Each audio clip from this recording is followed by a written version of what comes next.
6e route du Rhum pour Luc Coquelin. Le plus guadeloupéen des Malouins tentera de nouveau l'aventure à bord de Rotary, la mer pour tous, son fidèle compagnon depuis 20 ans. Le skipper nous parlera de sa préparation avant le grand départ. Luc Coquelin est l'invité de notre journal. C'est l'un des patriarches de la route du Rhum. Après 5 participations couronnées de succès, Luc Coquelin s'élancera pour la 6e fois sur la célèbre transatlantique en solitaire. À 60 ans, le plus guadeloupéen des Malouins espère une nouvelle fois faire une place honorable. Il vise le haut du classement dans sa catégorie.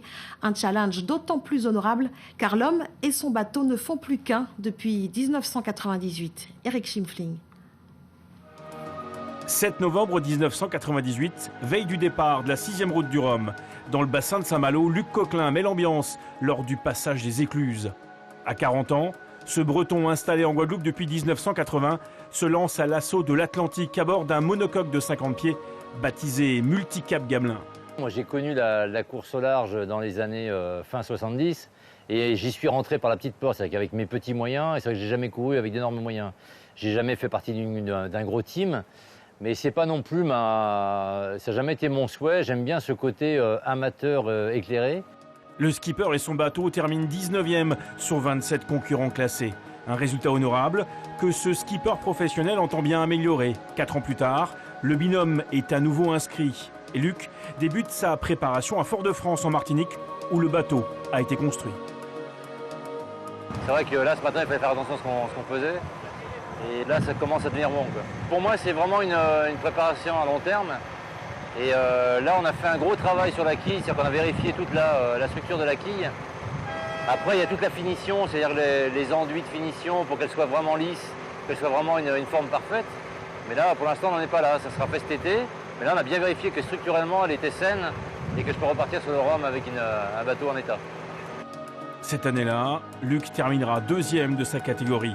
Et depuis, rien n'a vraiment changé, hormis la couleur de la coque et quelques améliorations techniques. Vaille que vaille, l'homme et son bateau restent fidèles à cette course mythique qu'ils ont toujours terminée. Aujourd'hui, Luc et son top 50 seront pour la 6e fois au départ du Rhum, un record que nul n'a encore jamais battu. Luc Coquelin, bonsoir. Bonsoir. Merci d'avoir accepté notre invitation. Il est plutôt coriace ce bateau. Pourquoi continuer à naviguer dessus ? C'est un peu l'histoire de ma vie, ce bateau. Donc, je pense que j'ai une affection particulière. Je le connais très bien. Donc, c'est difficile de changer de bateau à la fois pour des raisons financières, mais c'est aussi assez pratique de l'améliorer et puis de repartir déjà sur un bateau, une base connue. Cette année, j'ai beaucoup travaillé sur la préparation et c'est vrai que je pense que j'ai encore amélioré les performances du bateau. Donc, je repars en toute confiance. Dans quel état d'esprit êtes-vous à 2 mois du départ ? Une très saine excitation en fait, parce qu'en fait, il n'y a pas de stress. Je sais où je vais, je sais ce qui m'attend, même s'il y a du mauvais temps ou du petit temps. Donc en fait, il y a une envie, ça arrive. Est-ce que l'homme est prêt ? À 60 ans, est-ce qu'on a la même fougue, la même force pour tirer sur les manivelles ? Ouais, c'est vrai que le temps passe. Quelquefois à terre, j'ai l'impression d'avoir pris un bon coup de vieux. Et en fait, dès que je navigue, j'ai l'impression d'avoir 20 ans, donc il y a beaucoup de soucis, on va dire, mécaniques de l'homme qui a 60 ans qui s'en vont. Et j'ai toujours autant de motivation pour faire au mieux et toujours apprendre surtout. Donc cette année, vous avez choisi de défendre le handicap, encore une fois en soutenant l'association Rotary Grande Terre. Pourquoi cette association ? En fait, moi j'ai toujours cherché à associer mes projets sportifs à des projets pédagogiques et aussi à des projets solidaires.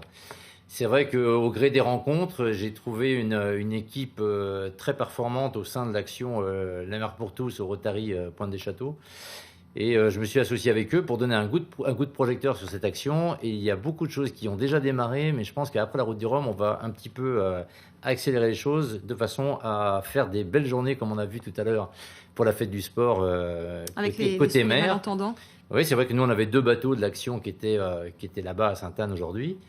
Mais ce n'est qu'un début. J'espère qu'on pourra développer cette activité pour tous, et évidemment pour les gens porteurs d'un handicap. Donc la route du Rhum, c'est 140 000 €. Est-ce que vous avez déjà ficelé votre budget ? Non, j'ai pas bouclé complètement. Maintenant, ça remet pas du tout en cause une belle participation. C'est-à-dire que j'ai quand même pu, grâce aux partenaires qui m'entourent, j'ai pu quand même faire beaucoup de modifications intéressantes sur le bateau. C'est serré. Il ne faut pas qu'il m'arrive des petits ennuis avant le départ, mais logiquement... Quel type d'ennui, par exemple ? Pardon ? Quel type d'ennui, par exemple ? En fait, il faut se rappeler qu'il y a 4 ans, 3 heures avant le départ, je me suis fait rentrer dedans par un bateau, ce qui a un petit peu gâché la fête parce qu'en fait, j'allais me rendre sur la ligne de départ et puis il y a un bateau qui a fait une erreur de manœuvre et qui est venu me percuter. Donc là, il n'était plus question de réparer, mais on ne sait jamais, il pourrait y avoir un accident comme ça. Des fois, ça demande des petits fonds supplémentaires au dernier moment. J'ai pas le droit à l'erreur, on va dire que je suis très juste, mais j'ai encore confiance. Il y a d'autres partenaires qui sont encore en négociation, et puis il y a des gens, à titre personnel, qui viennent un peu remplir la cagnotte qu'on a initiée sur Lecce. On vous souhaite bonne chance alors pour cette nouvelle aventure. Le départ de la route du Rhum sera donné le 4 novembre à Saint-Malo. Merci Luc Coquelin d'avoir répondu à nos questions. Au revoir.